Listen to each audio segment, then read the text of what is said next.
जय श्री कृष्णा। राधे राधे दोस्तों। सबसे पहले तो मैं आप सभी से यही निवेदन करता हूं कि वीडियो को लाइक कर दीजिए, क्योंकि लाइक करने से ना तो आपका कोई नुकसान होगा और ना ही कोई अतिरिक्त शुल्क लगता है। यह जो जानकारी मैं आप लोगों को देने जा रहा हूं वह बहुत ही रोचक और लाभदायक है। आप सभी जानते ही हैं कि हम जिस पौधे की चर्चा कर रहे हैं उसे अधिकतर लोग मदार के नाम से जानते हैं, जो आपकी यौन शक्ति और स्टेमिना को बढ़ाने में मदद कर सकती है। इस नुस्खे का इस्तेमाल प्राचीन समय से लोग अपनी गुप्त शक्तियों को मजबूत रखने के लिए करते आए हैं। अगर आप बार बार थकान महसूस करते हैं या अपनी परफॉर्मेंस को लेकर चिंतित हैं, तो यह जानकारी आपके लिए किसी वरदान से कम नहीं होगी। इस पौधे को अक्सर हम सभी ने अपने आसपास देखा है, लेकिन शायद कभी इसकी गहरी खूबियों पर ध्यान नहीं दिया। आपकी टाइमिंग और ऊर्जा को बढ़ाने के साथ साथ यह कई अन्य स्वास्थ्य समस्याओं में भी कारगर सिद्ध होता है। यहां मैं केवल आपको एक सुरक्षित और प्राकृतिक उपाय बता रहा हूं, जिसे अपनाकर आप अपनी खोई हुई ताकत को वापस पा सकते हैं। जरूरी है कि किसी भी औषधि को इस्तेमाल करने से पहले उसकी मात्रा और सावधानी के बारे में जान लिया जाए, ताकि कोई साइड इफेक्ट ना हो। आज आप जानेंगे कि किस तरह इस पौधे का सही उपयोग करके आप न सिर्फ शारीरिक क्षमता में बढ़ोतरी कर सकते हैं, बल्कि आत्मविश्वास भी हासिल कर सकते हैं। तो तैयार हो जाइए, क्योंकि आगे की जानकारी आपकी जिंदगी में एक बड़ा बदलाव ला सकती है। वीडियो को अंत तक जरूर देखें, और अगर आपको यह ज्ञान उपयोगी लगे तो इसे अपने दोस्तों के साथ शेयर करना मत भूलिए। तो दोस्तों, इसे आंख का पौधा भी बोला जाता है। यह पौधा जितना चमत्कारिक है उतना ही उपयोगी भी है, और आज मैं आप लोगों को इसके बारे में विस्तार से बताने वाला हूं।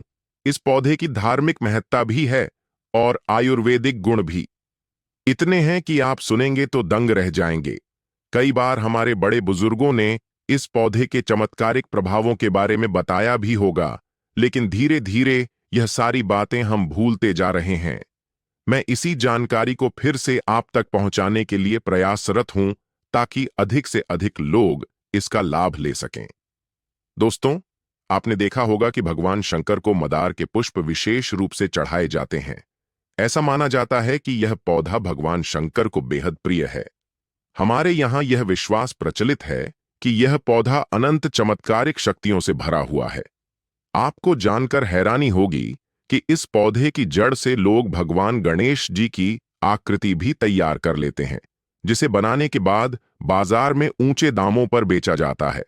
बहुत सारे लोग इसे पूजन के लिए घर में रखते हैं। कहते हैं कि अगर कोई इस आकृति की सच्चे मन से पूजा करे तो उसकी सभी मनोकामनाएं पूरी हो जाती हैं। यह बात कितनी सत्य है, यह तो श्रद्धा का विषय है। लेकिन ऐसे अनेक लोग हैं जो इस पर पूर्ण विश्वास रखते हैं। अब बात करते हैं इसके आयुर्वेदिक गुणों की, क्योंकि मेरे चैनल का उद्देश्य है कि मैं प्राचीन समय से हमारे पूर्वजों द्वारा इस्तेमाल किए जाने वाले आयुर्वेदिक नुस्खों को फिर से आपके सामने लाऊं। मैं चाहता हूं कि अगर मेरी बातों से किसी एक व्यक्ति को भी लाभ होता है तो मेरा प्रयास सार्थक हो जाएगा। दोस्तों, मुझे सब्सक्राइबर बढ़ाने या व्यूज आने से अधिक प्रसन्नता इस बात की होती है कि मेरी बताई हुई जानकारी किसी के काम आ सके। इसलिए मैं आप सबसे प्रार्थना करता हूं कि इस जानकारी को अधिक से अधिक लोगों तक पहुंचाने में आप मेरा सहयोग करें। आप बस इतना कीजिए कि वीडियो को लाइक करें, चैनल को सब्सक्राइब करें और कम से कम 5 से 10 लोगों को इस जानकारी को भेजें। हो सकता है किसी को इसकी सख्त आवश्यकता हो और उसे ठीक होने का या किसी समस्या से छुटकारा पाने का नया रास्ता मिल जाए। अब देखिए, हमारे यहाँ आंख के पौधे की 2 प्रजातियां अधिक प्रचलित हैं। पहली प्रजाति वह होती है जिसके फूल बैंगनी रंग के आते हैं, और दूसरी प्रजाति जिसके फूल सफेद रंग के होते हैं। वैसे दोनों प्रजातियों में भी कई प्रकार के गुण होते हैं, लेकिन जो सफेद फूल वाला पौधा है वह विशेष रूप से आयुर्वेद में काफी मान्यता रखता है। इसकी एक बड़ी खासियत यह है कि यह बहुत आसानी से उग जाता है, खासकर जहां सूखी या बंजर जमीन होती है, क्षारीय मिट्टी होती है, रेतीले स्थान होते हैं, वहां यह अपने आप उग आता है। पूरे भारतवर्ष में आपको यह कहीं ना कहीं मिल ही जाएगा। इस पौधे के बारे में लोगों को अचेताया जाता है कि जो गर्भवती महिलाएं हैं उन्हें इसके संपर्क में नहीं आना चाहिए। कारण यह है कि इसकी टहनी या पत्तों से जो दूध निकलता है वह काफी तीखा और कुछ हद तक विषाक्त होता है, और पुराने समय में इसे गर्भपात कराने के लिए भी इस्तेमाल किया जाता था। इसीलिए जब भी कोई गर्भवती महिला इस पौधे के नजदीक जाती है तो बड़े बुजुर्ग उसे सावधान कर देते हैं। दोस्तों, हमें यह समझना चाहिए कि आयुर्वेद में जितनी भी जड़ी बूटियां हैं उनका एक निश्चित अनुपात और तरीके से ही इस्तेमाल करना चाहिए। गलत अनुपात में इस्तेमाल करने से नुकसान भी हो सकता है। मैंने सुना है कि प्राचीन समय में जब चिकित्सा सुविधाएं इतनी विकसित नहीं थीं, तब लोग इसका इस्तेमाल गर्भपात कराने के लिए भी करते थे। यह बात बताने का उद्देश्य बस इतना है कि आपको सावधानी बरतनी चाहिए। किसी भी आयुर्वेदिक नुस्खे को अपनाने से पहले किसी जानकार वैद्य या आयुर्वेदाचार्य की सलाह लेनी चाहिए।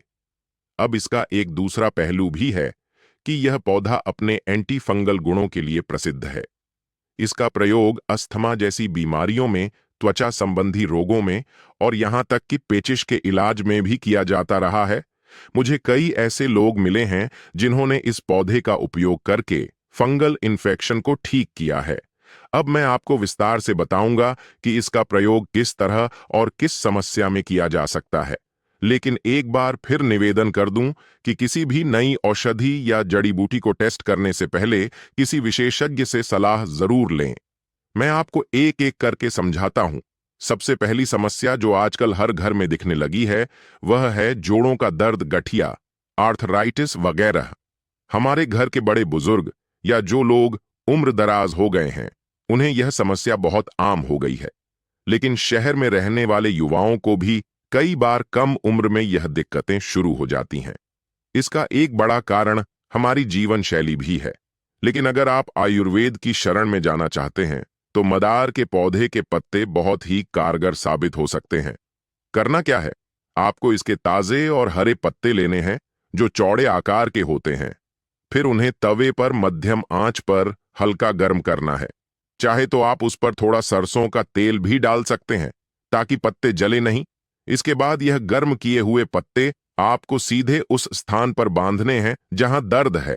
जैसे किसी को घुटनों में दर्द है तो घुटने पर, किसी को टखने में दर्द है तो टखने पर। आपने देखा होगा कि अक्सर बुजुर्ग लोग या गांव के लोग इस तरह से पत्तों की सिकाई करके एक तरह का लेप या परंपरागत उपचार करते हैं। यह दर्द को खींचने का काम करता है और एक राहत पहुंचाता है। कुछ ही दिनों में आपको फर्क महसूस होने लगता है। इसी तरह त्वचा संबंधी रोगों में भी इस पौधे का दूध काफी फायदेमंद माना जाता है। बहुत सारे लोग दाद, खाज, खुजली, एक्जिमा आदि से परेशान हैं। अगर आपको फंगल इन्फेक्शन है, शरीर पर लाल चकत्ते हो रहे हैं, कहीं सूजन है या बार बार खुजली होती है, तो इसके दूध को हल्दी के साथ मिलाकर प्रभावित क्षेत्र पर लगाया जा सकता है। मैं यह बात व्यक्तिगत अनुभव और अपने बुजुर्गों से सुने गए नुस्खे के आधार पर बता रहा हूं। आपको रोजाना कम से कम एक बार इसका लेप लगाना होगा। कुछ लोगों ने बताया कि 1-2 हफ्तों में ही काफी सुधार दिखता है। हालांकि फिर वही बात दोहराऊंगा कि यदि आपकी स्थिति ज्यादा गंभीर है तो आप आयुर्वेदाचार्य से परामर्श जरूर करें। एक बड़ी समस्या जो लोगों को बहुत परेशान करती है वह है बवासीर या पाइल्स। यह एक ऐसी तकलीफ है जिसमें रोगी को काफी दर्द, सूजन और कई बार रक्तस्राव की भी परेशानी होती है। डॉक्टरी इलाज में कई बार ऑपरेशन तक करवाना पड़ता है, लेकिन कुछ लोग ऑपरेशन के बाद भी परेशान रहते हैं क्योंकि फिर से बवासीर उभर आते हैं। ऐसे में आयुर्वेदिक उपाय बड़ी राहत दे सकते हैं। अगर आप बवासीर से त्रस्त हैं और मस्सों के कारण उठना बैठना मुश्किल हो गया है तो आप मदार के दूध में हल्दी मिलाकर मस्सों पर लगा सकते हैं। यह एक प्रकार से उन मस्सों को सुखाने या लाने का काम करता है। कुछ लोग थूहर के पौधे के दूध का भी इस्तेमाल करते हैं, लेकिन मदार के दूध से भी बहुत अच्छे परिणाम मिलते हैं। 1 सप्ताह से लेकर 1 महीने तक नियमित रूप से लगाने पर मस्से बैठने लगते हैं, सूजन कम होने लगती है और धीरे धीरे पूरी तरह ठीक हो जाती है। दोस्तों, एक बड़ा ही रोचक नुस्खा है दांत दर्द के लिए। अक्सर दांत दर्द होता है तो आदमी का खाना पना दूभर हो जाता है। ऊपर से अगर पायरियां या मसूड़ों की बीमारी हो तो मसूड़ों से खून आने लगता है। बदबू आने लगती है और बड़ी परेशानी होती है। ऐसे में मदार के दूध को हल्का सा रुई में लेकर मसूड़ों पर लगाने से दर्द कम हो सकता है।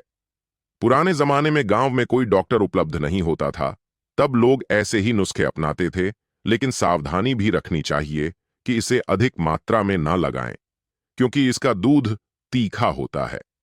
अगर आप इसे बहुत ज्यादा मुंह के अंदर रखेंगे तो छाले पड़ने या दिक्कत होने की आशंका भी रहती है। इसीलिए बहुत कम मात्रा में सावधानी पूर्वक लगाना ही बेहतर होता है। अब आते हैं उस विषय पर जिसके बारे में बहुत कम लोग जानते हैं। वह है मदार के पौधे द्वारा बांझपन को दूर करने का उपाय। देखिए, वर्तमान में शहरीकरण और आधुनिक जीवन शैली के चलते कई पति पत्नी संतान सुख से वंचित रह जाते हैं। डॉक्टरी जांच में सब ठीक निकलता है, फिर भी किसी कारणवश गर्भ ठहर नहीं पाता। ऐसे में आयुर्वेदिक उपायों की ओर लोग रुख करते हैं और मदार के पौधे की जड़ का एक विशेष प्रयोग बताया जाता है। इसके लिए सफेद फूल वाले मदार के पौधे की जड़ ली जाती है, फिर उसे छाया में सुखाकर पीसकर इसका बारीक चूर्ण बना लिया जाता है। फिर रोजाना 1 गिलास शुद्ध देसी गाय के दूध के साथ लगभग 1-2 ग्राम इस चूर्ण का सेवन कराया जाता है। कहा जाता है कि इससे महिलाओं की प्रजनन क्षमता बढ़ती है और गर्भधारण की संभावनाओं में बढ़ोतरी होती है। पर यह काफी संवेदनशील मामला है, इसलिए दोहराता हूं कि ऐसे नुस्खे को आज जमाने से पहले किसी योग्य आयुर्वेदाचार्य या अनुभवी वैद्य की सलाह लेना बहुत जरूरी है। हर व्यक्ति का शारीरिक बनावट अलग होता है, इसलिए जो नुस्खा एक पर कारगर हो जरूरी नहीं कि दूसरे पर भी वैसा ही असर कर। लेकिन हाँ, पारंपरिक मान्यता इसी तरह चली आ रही है और कई घरों में मैंने सुना है कि ऐसा नुस्खा अपनाने के बाद खुशखबरी मिली है। दोस्तों, एक और आम बीमारी है डायबिटीज। हर घर में 2-4 लोग डायबिटीज से ग्रस्त मिल जाएंगे। यह एक ऐसी बीमारी है जो एक बार हो जाए तो हमेशा कंट्रोल में रखना पड़ता है। लेकिन आयुर्वेद में कहा जाता है कि मदार के पौधे के पत्ते शुगर लेवल को कम करने में मदद कर सकते हैं। इसका तरीका है कि रात में सोने से पहले पौधे के 2 साफ पत्ते लेकर उन्हें पैर के तलवों के नीचे बांध लिया जाए। सुबह उठकर उन्हें बदल दें। माना जाता है कि इससे शरीर में शुगर लेवल कम हो सकता है। बहुत सारे लोगों ने इसे आजमाया है और बताया है कि उनकी शुगर में काफी फर्क महसूस हुआ। हालांकि हर शरीर की प्रतिक्रिया अलग होती है, इसीलिए कुछ लोगों को कम फायदा मिलता है, कुछ लोगों को ज्यादा। फिर भी कोशिश करने में कोई हर्ज नहीं है, लेकिन आपको अपनी शुगर लेवल की जांच नियमित रूप से कराते रहनी चाहिए। साथ ही अगर आप कोई अंग्रेजी दवा ले रहे हैं तो उसे अपने डॉक्टर की सलाह के बिना बंद ना करें। अब बात करते हैं इस पौधे की धार्मिक मान्यता की। मैंने पहले भी जिक्र किया है कि मदार के पौधे के सफेद फूल भगवान शिव को बहुत प्रिय माने जाते हैं। शिव पूजन में बेलपत्र के साथ साथ कई लोग मदार के पुष्प भी चढ़ाते हैं। कहा जाता है कि इससे व्यक्ति को शिव जी की विशेष कृपा मिलती है। आप में से कई लोगों ने शिव मंदिरों में देखा होगा कि वहां मदार का फूल चढ़ाते समय श्रद्धालु जय शिव शंभू या हर हर महादेव का जाप कर रहे होते हैं। यह एक प्रकार की आस्था है। हमारी संस्कृति में जहां तक आस्था का सवाल है, वहां तर्क कम और भक्ति ज्यादा चलती है और भक्ति में बड़ी शक्ति होती है। कई लोग मानते हैं कि मदार का फूल चढ़ाने से शिव जी जल्दी प्रसन्न होते हैं और उनकी कृपा से भक्तों की मनोकामनाएं जल्दी पूरी हो जाती हैं। इसके अलावा मदार के पौधे की एक खास विशेषता और है। जैसे जैसे यह पौधा पुराना होता जाता है, इसकी जड़ें कई बार गणेश जी की सूंड जैसी आकृति धारण कर लेती हैं। जब लोग इसे खोदते हैं तो देखते हैं कि वाकई किसी मूर्ति की तरह वह दिखाई दे रही है। फिर कलाकार लोग उस जड़ को और तराश हैं और गणेश जी की मूर्ति का रूप दे देते हैं। यह मूर्ति मार्केट में काफी महंगी बिकती है, क्योंकि इसे दुर्लभ और चमत्कारिक माना जाता है। मान्यता है कि अगर घर में ऐसे गणेश जी की स्थापना की जाए तो घर में सुख समृद्धि धन धान्य और सभी भौतिक सुखों की प्राप्ति होती है। श्रद्धा का विषय है, लेकिन फिर भी बहुत से लोग इसका काफी आदर के साथ पूजन करते हैं। अब मैं आपको एक गुप्त प्रयोग बताता हूं जो शायद बहुत कम लोग जानते हैं। वह है बुध ग्रह के दोष को दूर करने से संबंधित। हमारे ज्योतिष शास्त्र में माना जाता है कि अगर किसी व्यक्ति की कुंडली में बुध ग्रह अशुभ फल दे रहा है तो उसकी बुद्धि ठीक से काम नहीं करती या उसमें एकाग्रता की कमी रहती है, या बहुत ज्यादा मानसिक तनाव रहता है। ऐसे में बुध के दोष को शांत करने के कई ज्योतिषीय उपाय बताए गए हैं, जैसे कि रत्न धारण करना, दान करना इत्यादि। लेकिन वनस्पति शास्त्र के अनुसार अगर मदार के सफेद पौधे की जड़ को खासकर बुधवार या सोमवार के दिन अपने इष्ट देव की पूजा करने के बाद चांदी के ताबीज में डालकर धारण किया जाए, तो इससे बुध से संबंधित परेशानियां काफी हद तक कम हो सकती हैं। कुछ लोग बताते हैं कि इससे उनकी स्मरण शक्ति और समझदारी बढ़ी है, नकारात्मक विचारों से मुक्ति मिली है और वे बेहतर निर्णय ले पा रहे हैं। यहां भी आस्था और विश्वास का बड़ा महत्व है, लेकिन भारतीय दर्शन में कहा जाता है कि पेड़ पौधों में भी एक ऊर्जात्मक शक्ति होती है जो हमारे शरीर और मन पर प्रभाव डाल सकती है। इन सब बातों को एक साथ मिलाकर देखें तो मदार का पौधा वाकई में एक चमत्कारिक पौधा है। इसमें धार्मिक आस्था भी है, ज्योतिषीय लाभ भी बताए गए हैं और आयुर्वेदिक गुण भी भरपूर हैं। लेकिन यह भी सच है कि इस पौधे में झर होने की आशंका रहती है, इसलिए अति उत्साह में आकर इसका इस्तेमाल कर कभी भी लापरवाही से नहीं करना चाहिए। हमें सदैव यह ध्यान रखना चाहिए कि हर जड़ी बूटी या वनस्पति की अपनी मर्यादा और प्रकृति होती है। अगर हम उसे समझकर उपयोग करें तो हमें उससे बहुत लाभ हो सकता है, लेकिन अगर हम अज्ञानता में गलती करें तो नुकसान भी हो सकता है। इसलिए मैं बार बार इस बात पर जोर देता हूं कि किसी भी नए प्रयोग से पहले योग्य जानकार की सलाह लेना बहुत जरूरी है। दोस्तों, वीडियो के माध्यम से या इस जानकारी के माध्यम से मेरा मकसद सिर्फ इतना है कि आयुर्वेद के जिन चमत्कारिक पौधों को हम भूलते जा रहे हैं, उन्हें फिर से चर्चा में लाया जाए। हमें अपनी जड़ों की ओर वापस लौटने की जरूरत है। यह मत सोचिए कि सिर्फ अंग्रेजी दवा या आधुनिक चिकित्सा पद्धति ही हर चीज का समाधान है। हाँ, इसमें कोई दो राय नहीं कि आधुनिक चिकित्सा बहुत कारगर है, लेकिन जब बात हमारे प्राचीन ज्ञान की हो तो उसे बिल्कुल भी कम नहीं आंकना चाहिए। हमारे पूर्वजों ने बड़े शोध और अनुभवों के आधार पर इतनी सारी बातें हम तक पहुंचाई हैं, जिन्हें आज भी हम प्रयोग कर सकते हैं। मैं बस यही चाहता हूं कि आपको जो जानकारी मैं दे रहा हूं वह ज्यादा से ज्यादा लोगों तक पहुंचे और किसी को भी इसके कारण कोई लाभ मिल जाए। अब आप सोच रहे होंगे कि इस सब में मेरा क्या स्वार्थ है। तो दोस्तों, मेरा स्वार्थ सिर्फ इतना है कि मैं एक ऐसा माध्यम बनना चाहता हूं जिसके जरिए पुरानी विरासत को आप तक वापस लाया जा सके। मुझे अगर आपके किसी एक दुख को कम करने में मदद मिली तो वह मेरे लिए बहुत बड़ा आशीर्वाद होगा। इसीलिए मैंने बोल दिया है कि भले मेरी वीडियो पर कम व्यूज आए या सब्सक्राइबर बढ़े या ना बढ़े, लेकिन मैं अपना काम करता रहूंगा, आपके बीच आऊंगा नए नए नुस्खे, नई नई जानकारियां लेकर के, और कोशिश करूंगा कि जो भी कहूं उसे सरल भाषा कहूं, ताकि आप सब लोग इसे समझ सकें और अपने जीवन में लागू कर सकें। इसीलिए दोस्तों, मैं एक बार फिर निवेदन करता हूं कि इस जानकारी को अपने दोस्तों, रिश्तेदारों, पड़ोसियों के साथ साझा कीजिए।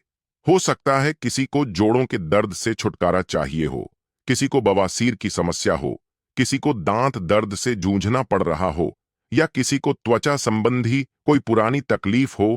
अगर ऐसी किसी भी समस्या में यह पौधा या यह नुस्खा मददगार साबित हो सके तो समझिए मेरा प्रयास सफल हो गया। आप चाहें तो इस वीडियो के कमेंट बॉक्स में लिखकर बता सकते हैं कि आपको किस तरह की समस्या है। मैं कोशिश करूंगा कि मेरी सीमित जानकारी के आधार पर आपको कोई सुझाव दे सकूं। लेकिन हां, याद रखिए कि अंतिम फैसला आपको ही करना है और किसी विशेषज्ञ की सलाह लेना आपकी जिम्मेदारी है।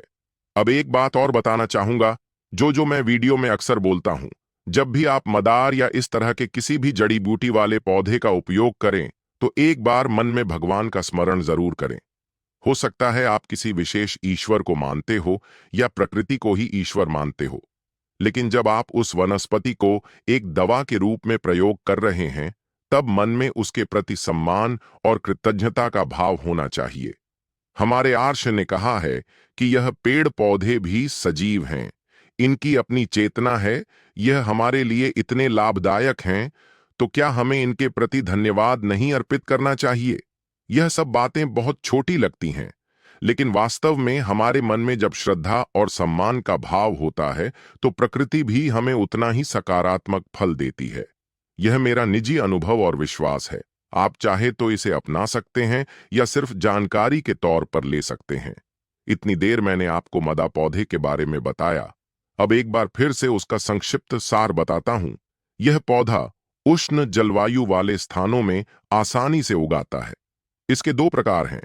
एक के फूल बैंगनी होते हैं और दूसरे के सफेद। आयुर्वेद में सफेद फूल वाले पौधे को ज्यादा प्रभावी माना जाता है।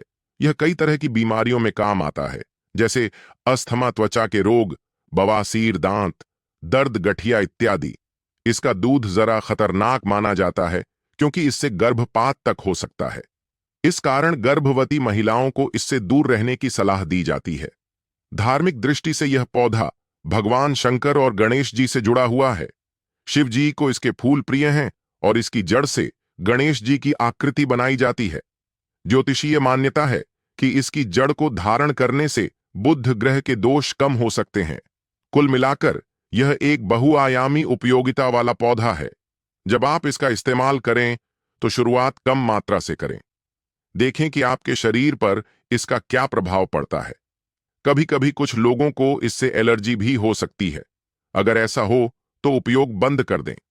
फिर वही बात दोहराऊंगा कि आयुर्वेद ने जिन पौधों को औषधि का दर्जा दिया है वे सभी अपने आप में बहुत गुणवान हैं, लेकिन उनका उपयोग भी उसी समझदारी से करना होगा। गलत विधि से किया गया इस्तेमाल कई बार नुकसान पहुंच सकता है।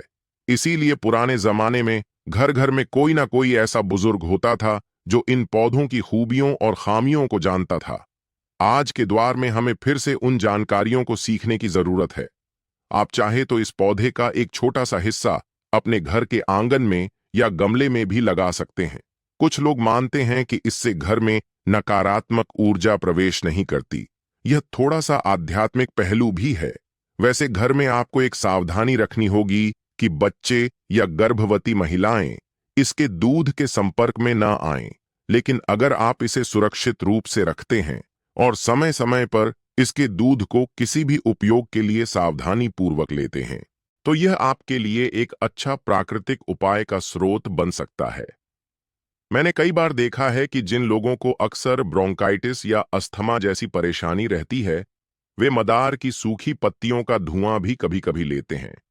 पर यह थोड़ा रिस्की काम है क्योंकि धुआं लेना वैसे ही सांस के रोगियों के लिए हानिकारक हो सकता है। इसीलिए मैं इस विषय में आपको खास तौर पर बोलूंगा कि बिना किसी जानकार की देखरेख या सलाह के ऐसा ना करें। हो सकता है किसी को इससे फायदा मिला हो, लेकिन जनरल सलाह यह है कि कोई भी धुनी या धुआं सीधा सांस में लेना जोखिम भरा हो सकता है। हाँ, कुछ लोग इसकी जड़ को अलग तरीके से तैयार कर दवा के रूप में प्रयोग करते हैं, लेकिन वह भी विशेषज्ञों की देखरेख में ही किया जाना चाहिए।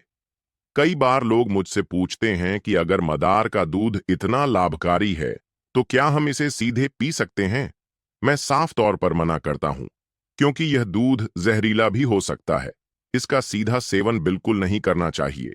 परंपरा में कहीं भी यह वर्णन नहीं मिलता कि इस दूध को सीधा मुंह से पीना चाहिए।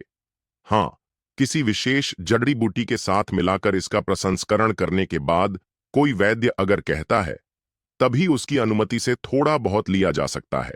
लेकिन आप और हम जो साधारण लोग हैं, बेहतर है कि इसे बाह्य उपयोग में ही रखें या फिर किसी प्रोसेस से गुजरने के बाद ही किसी विशिष्ट अनुपात में ले। दोस्तों, मैं आशा करता हूं कि यह लंबी बातचीत आपको अच्छी लगी होगी और इससे आपको कुछ नई जानकारी मिली होगी। मैंने कोई भी बात किसी दावे के साथ नहीं कही, बल्कि मैंने वही कहा है जो मैंने बुजुर्गों से सुना, पुस्तकों में पढ़ा और कुछ लोगों को प्रयोग करते हुए देखा। जब भी आप कोई नया प्रयोग करना चाहे तो पहले कम मात्रा में करके देखें या फिर किसी की देखरेख में करें। स्वास्थ्य सबसे बड़ा धन है, इसलिए किसी भी तरह की जल्दबाजी से बचना चाहिए। इस जानकारी के आखिर में फिर यही कहूंगा कि अगर आपको यह पसंद आए तो वीडियो को लाइक कर दें, चैनल को सब कर दें और कमेंट बॉक्स में हर हर महादेव या जय शिव शंभू जरूर लिख दें, ताकि मुझे भी पता चल सके कि आप लोग इस जानकारी से जुड़े हैं। साथ ही इसे अपने मित्रों, रिश्तेदारों और जिन लोगों को भी आयुर्वेद में दिलचस्पी है उनके साथ शेयर करें। आप यह मत सोचिए कि कोई मजाक उड़ाए या कोई कहेगा कि यह तो पुराने जमाने की बातें हैं। यकीन मानिए, पुराने जमाने की बातें ही असल में आने वाले भविष्य के लिए हमारा आधार बनती हैं। और अंत में यही कहूंगा कि हम सबको मिलकर आयुर्वेद के इन अनमोल खजानों को अगली पीढ़ी तक पहुंचाना है। अगर हम भी अपनी आंखों के सामने इन जानकारियों को भूलते चले गए, तो आने वाले समय में शायद ही कोई मदार जैसे पौधे के बारे में जानता होगा। इसलिए इस जागरूकता को फैलाएं। अगर आप भी चाहते हैं कि माता लक्ष्मी की कृपा आप सब पर बनी रहे, तो हमारे इस करके वीडियो को लाइक करें और कमेंट में जय मां लक्ष्मी जरूर लिखें।